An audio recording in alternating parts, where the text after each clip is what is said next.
Hello, I'm Kate. I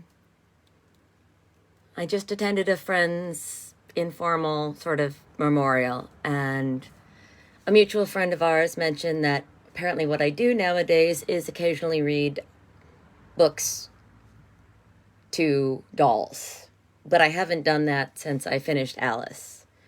But it's been a pretty stressful month, so I thought I would start again. And now we will continue on to Alice's Adventures Through the Looking Glass.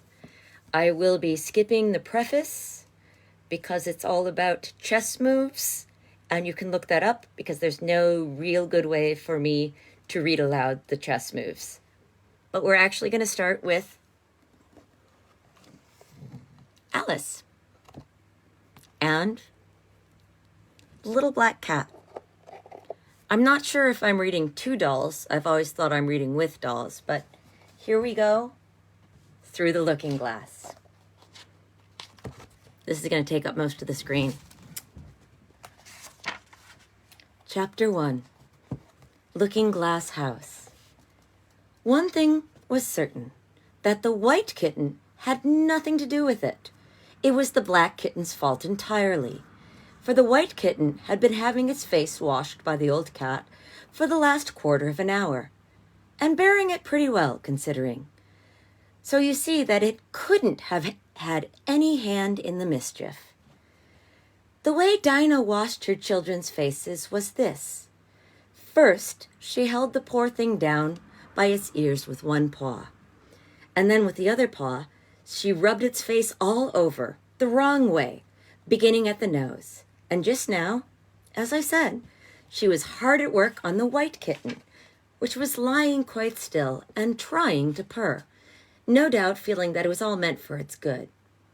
But the black kitten had been finished with earlier in the afternoon, and so, while Alice was sitting curled up in the corner of a great armchair, half talking to herself and half asleep, the kitten had been having a grand game of romps with the ball of worsted wool Alice had been trying to wind up, and had been rolling it up and down until it had all come undone again.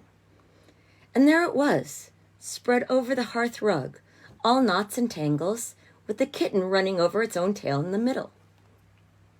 "Oh, you wicked little thing!" cried Alice, catching up the kitten and giving it a little kiss to make it understand that it was in disgrace. "Really, Dinah, ought to have taught you better manners. You ought, Dinah. You know you ought," she added, looking reproachfully at the old cat, and speaking in as cross a voice as she could manage. And then she scrambled back into the armchair, taking the kitten and the worsted with her, and began winding up the ball again. But she didn't get on very fast, as she was talking all the time, sometimes to the kitten and sometimes to herself. Kitty sat very demurely on her knee, pretending to watch the winding, and now and then putting out one paw and gently touching the ball, as if it would be very glad to help if it might. "Do you know what tomorrow is, Kitty?" Alice began.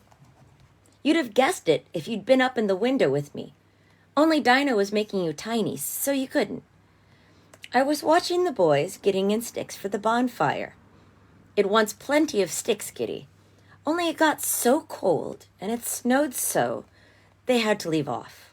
Never mind, Kitty, we'll go and see the bonfire tomorrow." Here Alice wound 2 or 3 turns of the worsted round the kitten's neck, just to see how it would look. This led to a scramble in which the ball rolled down upon the floor, and yards of it got unwound again. "Do you know I was so angry, Kitty," Alice went on, as soon as they were comfortably settled again, "when I saw all the mischief you had been doing. I was very nearly opening the window and putting you out into the snow. And you'd have deserved it, you mischievous darling. What have you got to say for yourself? Now, don't interrupt me," she went on, holding up one finger. "I'm going to tell you all your faults. I've done this before to people. Number 1, you squeaked twice while Dinah was washing your face this morning. Now you can't deny it, Kitty. I heard you. What's that you said? Pretending the kitten was speaking. Her paw went into your eye? Well, that's your fault for keeping your eyes open. If you'd shut them tight up, it wouldn't have happened. Now, don't make any more excuses, but listen. Number 2. You pulled Snowdrop away by the tail just as I had put down the saucer of milk before her. What? You were thirsty, were you? How do you know she wasn't thirsty too? Now for number 3.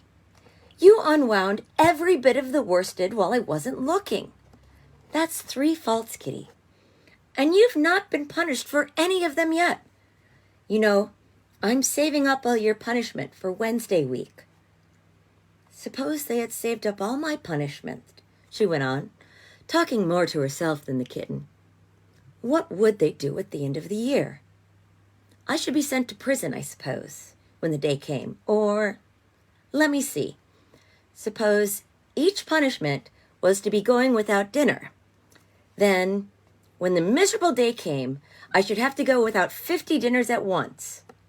Well, I shouldn't mind that much. I'd far rather go without them than to eat them. Yuck. Do you hear the snow against the window panes, Kitty? How nice and soft it sounds. Just as if someone was kissing the window all over.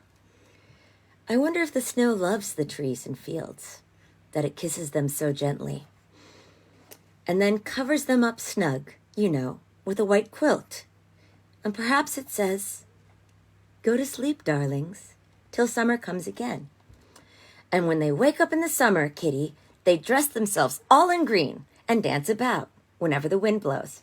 Oh, that's very pretty, cried Alice, dropping the ball of worsted to clap her hands. And I do so wish it were true. I'm sure the woods look sleepy in the autumn, when the leaves are getting brown. Kitty, can you play chess? Oh, don't smile, my dear. I'm asking it seriously. Because when we were playing just now, you watched as if you understood it. And when I said, check, you purred.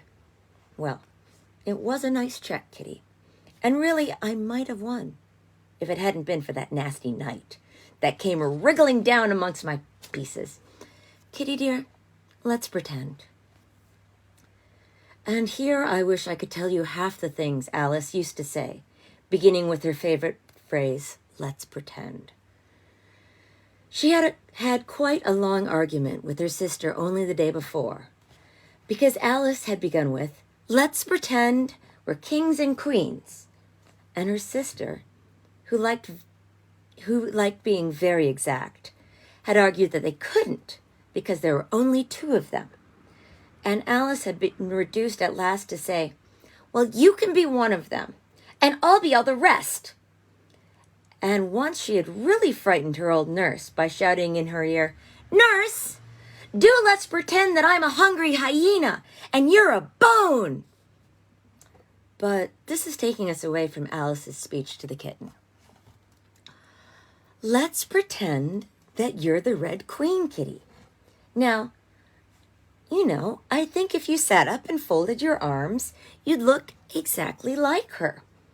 Now do try. That's a dear. Alice got the Red Queen off the table and set it up before the kitten as a model for it to imitate. However, the thing didn't succeed. Principally, Alice said, because the kitten wouldn't fold its arms properly. So to punish it, she held it up to the looking glass so it might see how sulky it was. And if you're not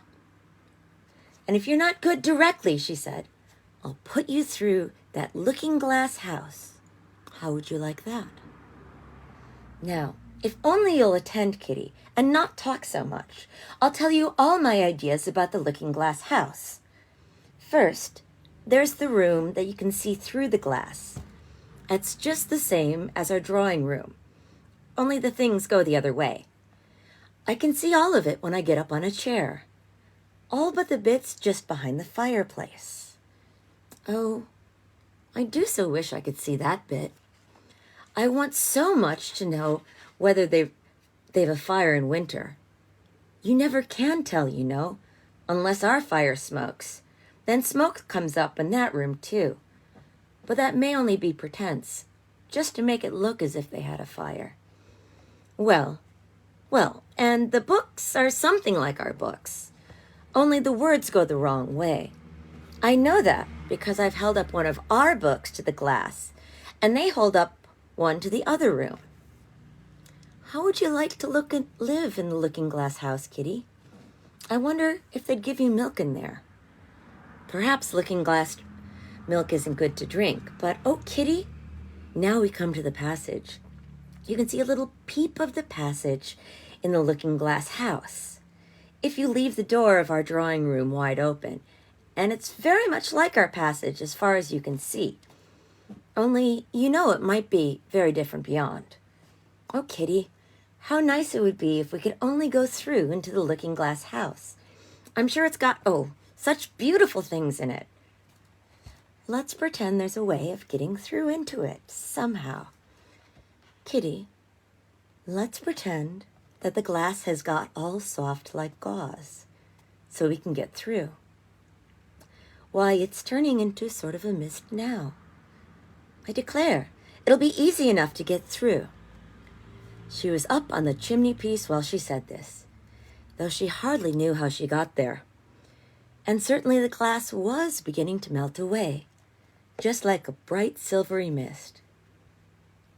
In another moment, Alice was through the glass and had jumped lightly down into the looking-glass room.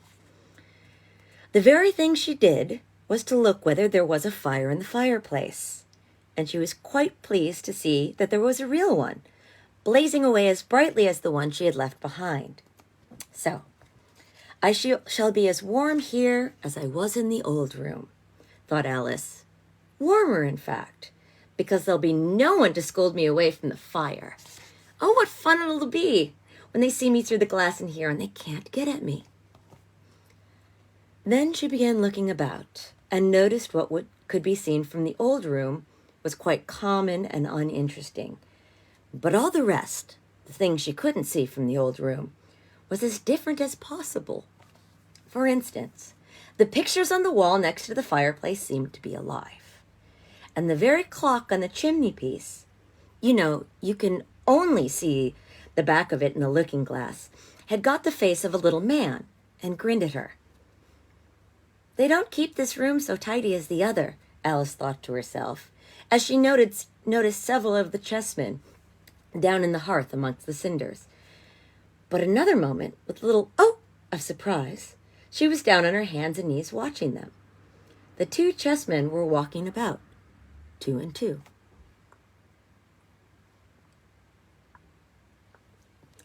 Here are the Red King and the Red Queen, Alice said, in a whisper for fear of frightening them. And there are the White King and the White Queen sitting on the edge of the shovel. And here are 2 castles walking arm in arm. I don't think they can hear me. She went on, as she put her head down closer. I'm nearly sure they can't see me. I feel somehow as if I were invisible. Here something began squeaking on the table behind Alice, and made her turn her head just in time to see one of the white pawns roll over and begin kicking. She watched it with great curiosity to see what would happen next. It's the voice of my child, the White Queen cried out as she rushed past the king, so violently that she knocked him over amongst the cinders. My precious Lily, my imperial kitten! And she began scrambling wildly up the side of the fender. Imperial fiddlestick, said the king, rubbing his nose, which had been hurt by the fall. He had a right to be a little annoyed with the queen, for he was covered with ashes from head to foot. Alice was very anxious to be of use, and, as the poor little Lily was nearly screaming herself into a fit, she hastily picked up the queen and set her on the table by the side of her noisy little daughter. The queen gasped and sat down. The rapid journey through the air had quite taken her breath away, and for a little minute or two she could do nothing but hug the little Lily in silence. As soon as she had recovered her breath, a little, she called out to the White King, who was sitting sulkily amongst the ashes. "Mind the volcano!"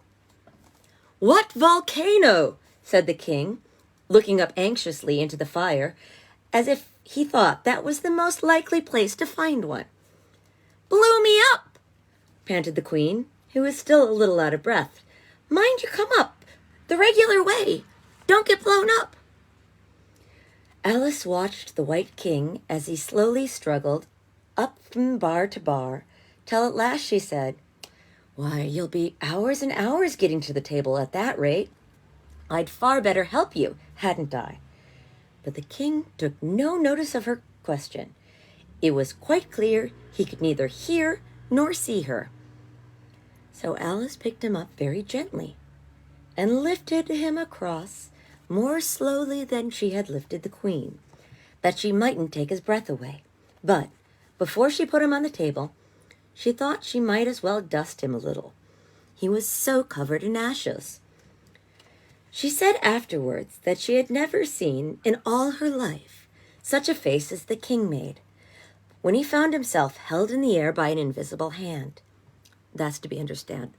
That would be scary.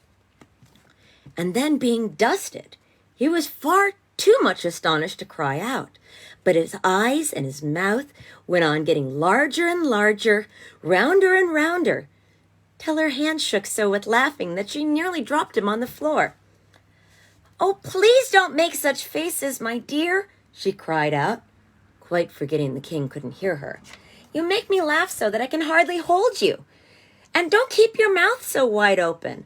All the ashes will get into it. There, now, I think you're tidy enough," she added, as she smoothed his hair and set him on the table near the queen. The king immediately fell flat onto his back and lay perfectly still. And Alice was a little alarmed at what she had done, and went round the room to see if she could find any water to throw over him.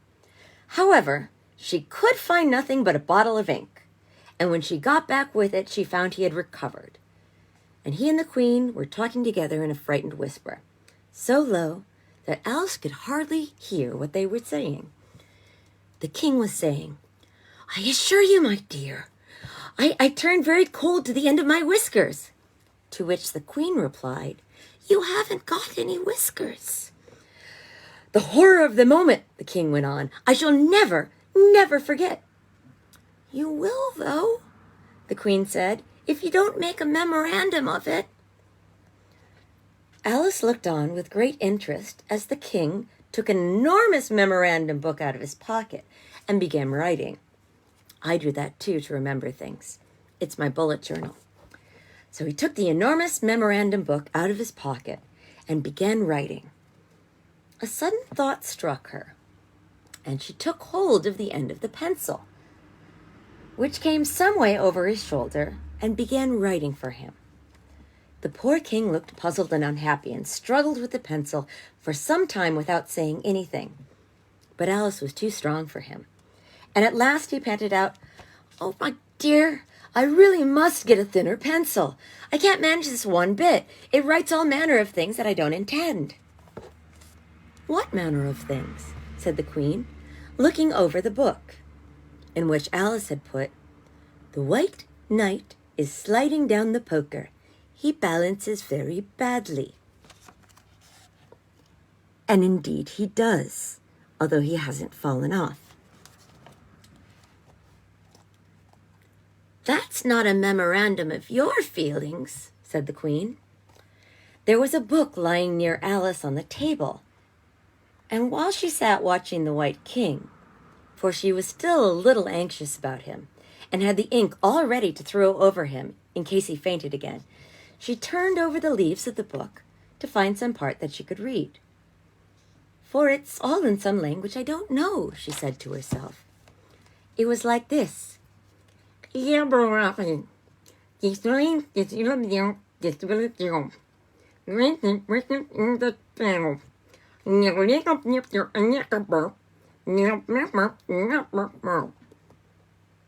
puzzled at this for quite some time, but at last a bright thought struck her. "Why, it's a looking-glass book, of course." And if I hold it up to the glass, the words will go all the right way again. And this was the poem that Alice read. Yes, we all love this illustration. It was formative in my youth. It's the Jabberwocky. This was the poem that Alice read. Jabberwocky. 'Twas brillig and the slithy toves did gyre and gimble in the wabe. All mimsy were the borogoves, and the momraths of the grabe. Beware the Jabberwock, my son, the jaws that bite, the claws that catch. Beware the jub bird, and shun the frumious bandersnatch. He took his vorpal sword in hand, long time the maxim foe he sought, and so rested he by the tum-tum tree, and stood a while in thought. And as in uffish thought he stood, the Jabberwock, with eyes of flame, came whiffling through the tulgey wood, and burbled as it came. 1, 2, 1, 2, and through. The vorpal blade went snicker-snack. He left it dead, and with its head he went galumphing back. And hast thou slain the Jabberwock? Come to my arms, my beamish boy. A frabulous day, calloo callay, he chortled in his joy. 'Twas brillig, and the slithy toves did gyre and gimble in the wabe. All mimsy were the borogoves, and the momraths outgrabe. It seems very pretty, she said when she had finished it. But it's rather hard to understand. You see, she didn't like to confess, even to herself, that she couldn't make it out at all. Somehow it seems to fill my head with ideas, only I don't exactly know what they are. However, somebody killed something, and that's clear at any rate. But oh, thought Alice, suddenly jumping up, if I don't make haste, I shall have to go back to the looking glass before I've seen what the rest of the house is like. Let's have a look at the garden first. She was out of the room in a moment. But a new invention for getting down the stairs quick and easily, as Alice had said for herself. Let me do that again. She was out of the room in a moment and ran down the stairs, or at least it wasn't exactly running, but a new invention for getting down the stairs quick and easily, as Alice had said to herself. She kept just the tips of her fingers on the handrail and floated gently down without even touching the stairs with her feet. And then she floated on through the hall and would have gone straight out the door the same way if she hadn't caught hold of the doorpost. She was getting a little giddy with so much floating in the air and was rather glad to find herself walking again in a natural way. And that is the end of the first chapter of The Looking Glass House.